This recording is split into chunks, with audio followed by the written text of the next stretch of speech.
അപ്പോൾ നമ്മുടെ ഒരു സ്റ്റീരിയോ ആംപ്ലിഫയറാണ്. 10-20 വർഷം പഴക്കമുള്ള ഒരു ആംപ്ലിഫയറാണ് ഇത്. വളരെ പഴക്കമുണ്ടായിരുന്നു. ഇതെല്ലാം കൂടെ നമ്മൾ അഴിച്ചെടുത്ത് നമ്മളത് ക്ലീൻ ചെയ്തിട്ട് വീണ്ടും നമ്മൾ സെറ്റ് ചെയ്യാൻ വേണ്ടിയിട്ട് വെച്ചിരിക്കുന്നതാണിത്. അപ്പോൾ ഇതൊന്നും കേടുവന്നൊന്നും പോയിട്ടൊന്നുമില്ല, നമ്മൾ ക്ലീൻ ചെയ്തെടുത്തിരിക്കുന്നതാണത്.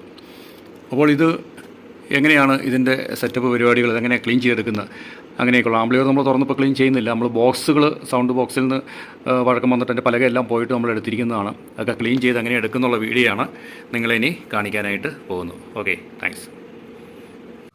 എൻ്റെ ഇന്നത്തെ വീഡിയോ എന്ന് പറഞ്ഞാൽ 10-25 വർഷം പഴക്കമുള്ള റൗണ്ട് സൗണ്ട് ബോക്സാണ്. 100 വാട്ടിൻ്റെ 2 ഓഫർ, 10-ഇഞ്ചിൻ്റെ 2 ഓഫറാണ് ഇരിക്കുന്നത്. മുകളിൽ നിന്ന് 8 ഇഞ്ചിൻ്റെ ഓഫർ, സബ് ഓഫറുള്ള ഓഫർ, മുകളിലിരിക്കുന്ന സ്പീക്കർ, താഴെ ഇരിക്കുന്ന ഓഫർ.